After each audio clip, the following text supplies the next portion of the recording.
Hello and welcome to Life Challenges, better known as a conversation with Dr. David Clayman.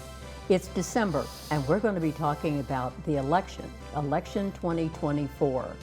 For me, it was a great education, learning that I am so far removed from the masses, from the generations behind me. And that, to me, was revolutionary through this whole process. But the most important thing I've learned is that we are a nation divided. And then when I watch the news and watch other countries, I find that France is divided and Germany is divided. Even England is going through a horrible time with their elections. So it's kind of like the world is divisive. What do we do? Where do we go? How do we understand this? And should we just stop now? No, let's just stop. No, just I actually had to stop watching the pre-election work for a number of different reasons, but one of them, and this goes to the generational thing, is I thought the original changes by the week in the polls were based upon the whims of the media and where they kind of stuck their microphones. And what it turned out is that there were really major trends going with all the generations behind us, and with ethnic groups, all the predictions that people made about what was important and the message and whatever were not resonating the way people thought they would resonate, and things that people didn't think would resonate did resonate. Mm-hmm. And I am still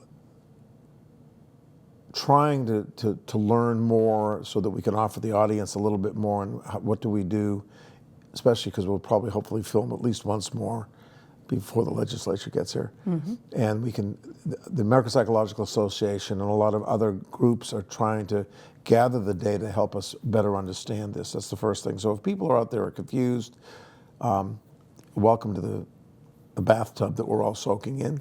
That was strange. But also, if you notice what's going on other than in the major media, there's nothing happening on a day-to-day basis around people. All of that antipathy seems to have just settled down. You're not running into horrible conflict kind of things. It's over. And yes, we're getting ready to have a new legislature here in Charleston, and there's going to be a whole big stuff. But there are people that are responding to changes in Congress about the fact that there may not be as much chaos. There's going to be a lot of change. There's going to be a lot of things. But in the bottom line, except for economics, we're likely not to feel a lot of stuff immediately even from Washington. I mean, with all the stuff going on. And the feel that I've gotten from people, let's just wait and see. Let's wait and see if the structures that we've put in place, that does our form of government survive? And the changes, do our lives change that much? We've got things out there that you and I never dealt with. We've got Bitcoin competing with the U.S. dollar. We've got concerns about impact on the world that for the first time that I can remember, the Western countries have had almost no significant effect on two major conflicts in the world. One is in the Mideast and Gaza and that, although we do have Lebanon calm down, Hezbollah. Listen to what we're talking about. We're talking about Hezbollah, Gaza, Palestine.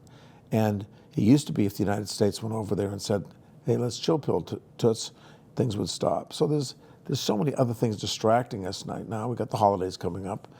I'm going to start off a little bit different, and then we'll circle around, because I'm almost the same ilk as you.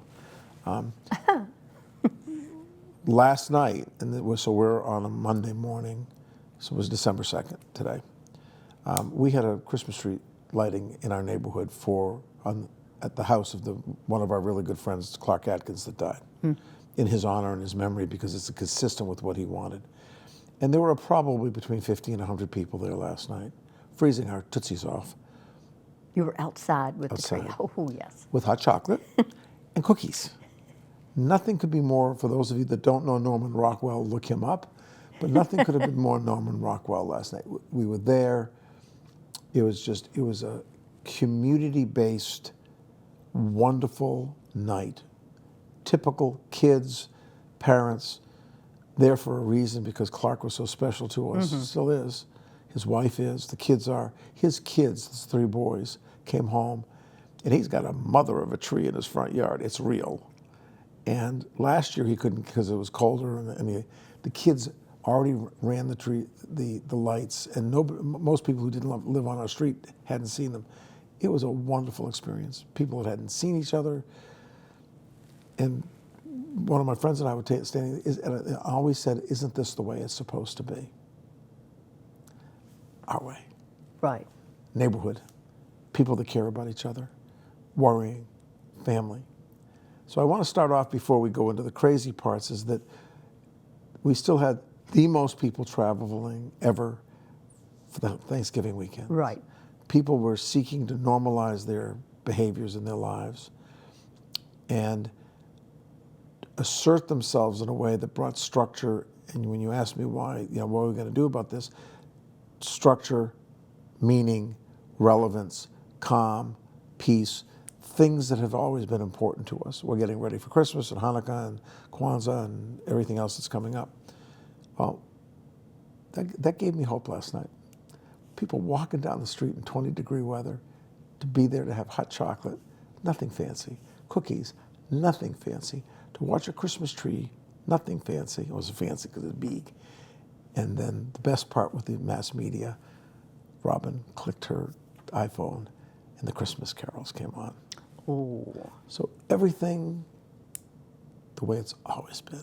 The same thing could apply to watching 60 Minutes and Notre Dame and reopening, and how France came together almost with $1 billion. And then they told how America had contributed almost 57 million to that.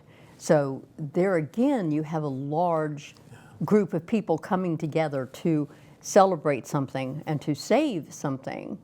And when you look at this and you saying the generational difference, I can't keep up with it anymore. I can't keep up with the values are because they haven't been through what we've been through. I can't keep up with the way in which they get their information and refuse to change the way they get their information. But there is another piece.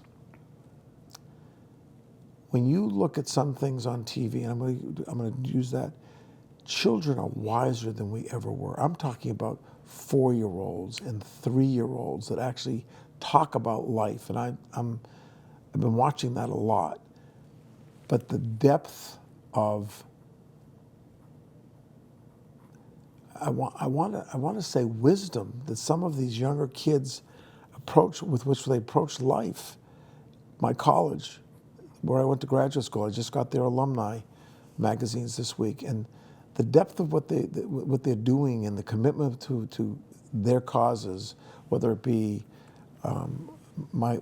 much to my happiness, and I'm going to make the call today to Vermont.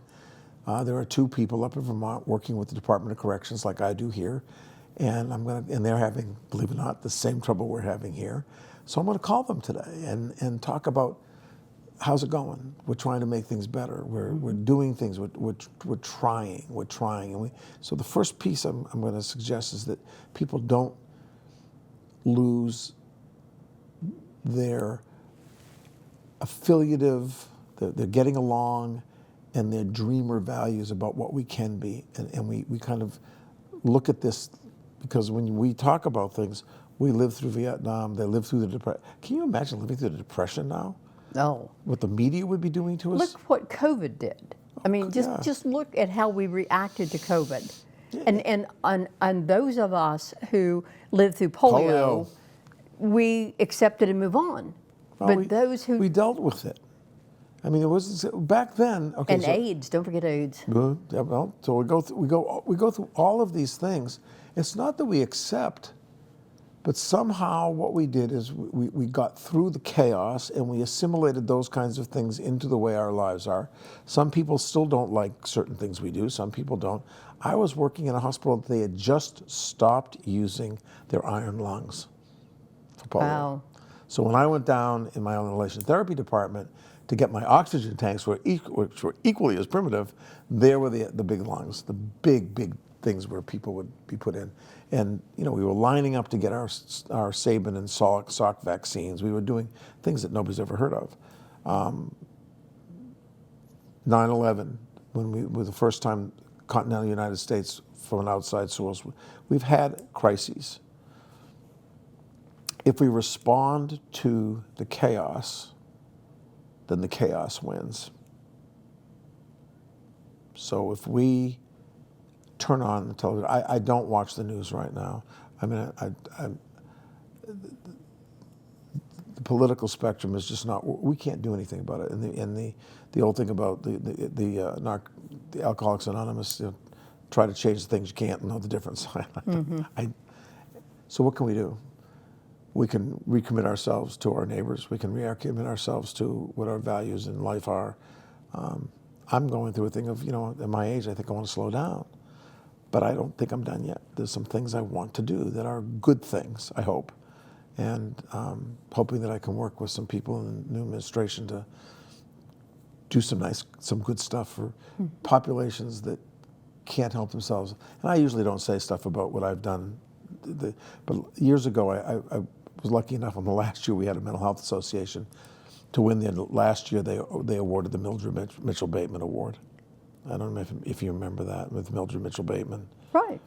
And the woman that nominated me said, they've kind of left you behind, and they would have if I didn't get it that year.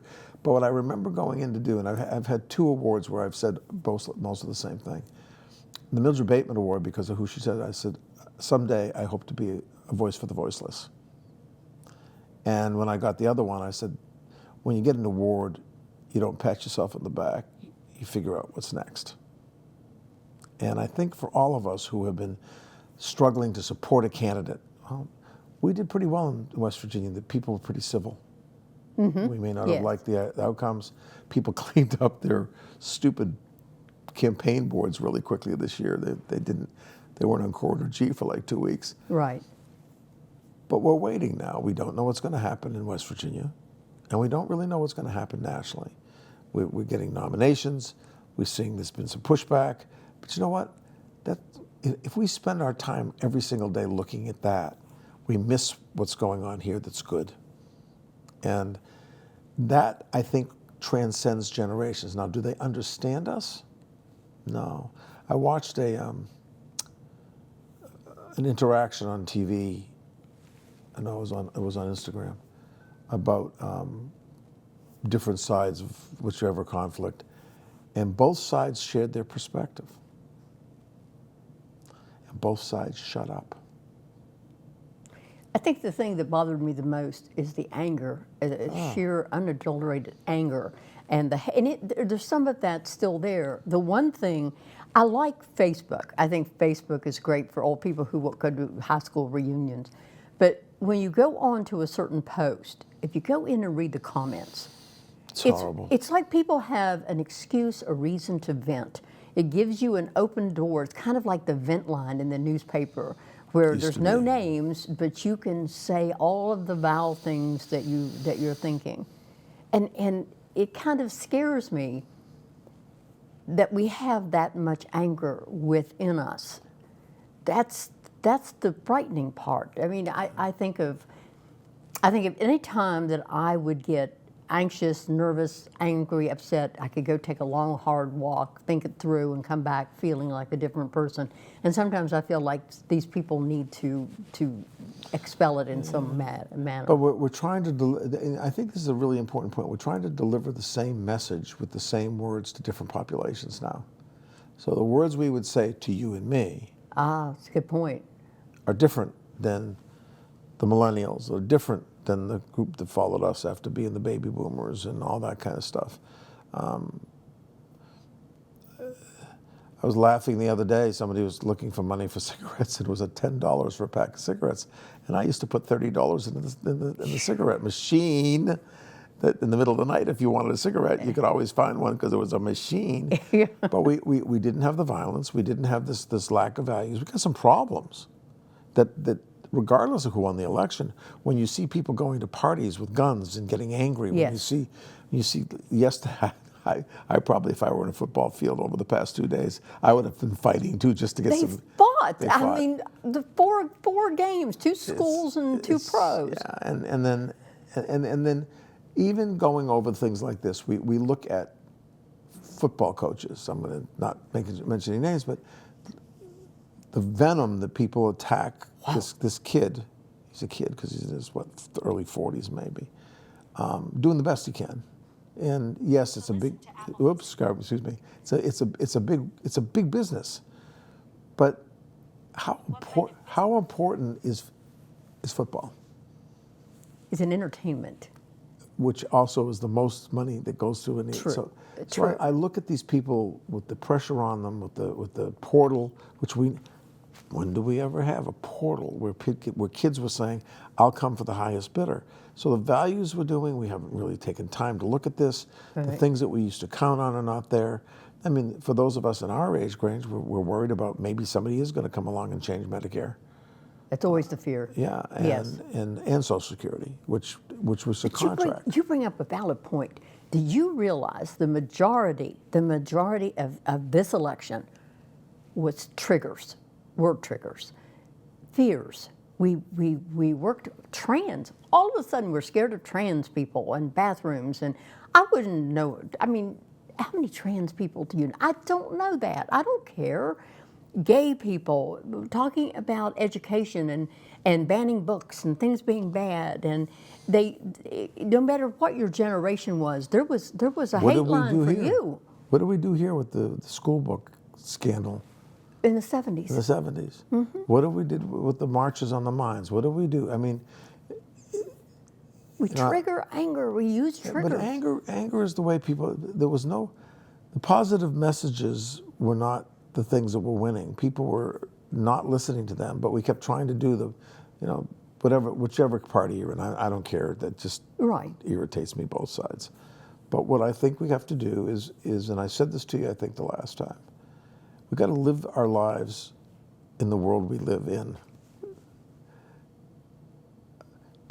Last week, I'm driving down the street, and my wife is up with two of our neighbors, helping them blow their leaves. They're the neighbors of my age. Janet's a tad younger.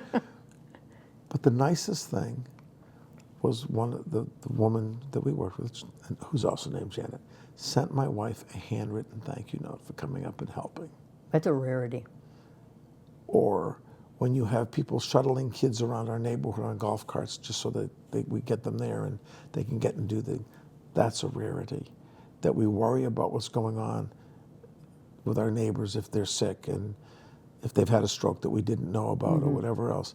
That's a rarity because we haven't had the neighborhoods the way we have. Those are old-fashioned concepts. So I'm thinking, and I don't have the stuff from the big boys with the data yet, but my idea is that when you look at what's more important to us than all these media created and I think it's media, whether it started with the newspapers and moved on to television and moves on to social media. I agree with you on the media, and I think that's where the triggers are most prevalent. But good news doesn't sell. They tried doing a good news channel. We have lost faith and trust in the words of the media where we used to care, Walter Cronkite. And Huntley and Brinkley and those guys. And when you saw some of the big boys fall and off NBC. Matt Lauer. Right. I have to do my associative. When we now have strange things, and it's going to sound irrelevant, but it isn't. When you see how many medications now that nobody has ever heard of are being shown on television saying, call your doc about. I've been working in hospitals since I was 16. I haven't heard of half of the things that they got medicines for, and I didn't even know they were working on that. There's a pill for everything, and if there isn't a pill, we'll find a disease to go with one. Or if there isn't a pill, then we don't think we can do anything. I mean, when you look at, in the mental health world, we've been dealing with this forever. We think we're going to have a pill, and you only need the pill for depression. Right. And one of my colleagues last week wrote a really good thing that says, the psychotropics that we use are the best thing that's ever happened for psychologists because now people who could not, because of their biology, develop the appropriate skills to move on with their lives, have a chance. And the people that are supposed to do that, or psychologists, social workers, counselors. But in my world, some of the stuff that we do that's a little bit more difficult. So I think your comment, and I'm going to really think about this between now and next month, is what do we do? What do we do with a country that it's split by geography, by socioeconomic development things? They're going ape over in Africa now with bombings too, Right. with rebellion, and we got China wanting to take back Taiwan and stretching their muscles with their new navy. But if you look, I'm going to go back to something I've said 1,000 times. I like going to international television stations, even if I don't understand them. I watch BBC. I watch BBC, but I've looked at Asian newscasts. I look at China. And do you know that if you go to some places in China, you can't tell they're in China because they're wearing U.S. sports shirts or the same kind of stuff that we do? They don't wear U.S. sports shirts. They wear sports shirts made in China that are sold. But if you really look around the world, if you can't tell whether it's in the people in Norway. Right. I mean, yes, there are cultural differences. Yes. But the underpinnings of everything that's there is the great experiment of our democracy has been because we wanted to give equal rights to everybody because every country has been bigoted against somebody. Right. But when you look at bicycle trails, the worry about the green worry, the worry about finances, it's the same everywhere. And we don't have anybody providing kind of the overall leadership that we can believe in that will allow the world to kind of, each country to find its own settling. We have been through a civil war 100 years ago, 200 years ago.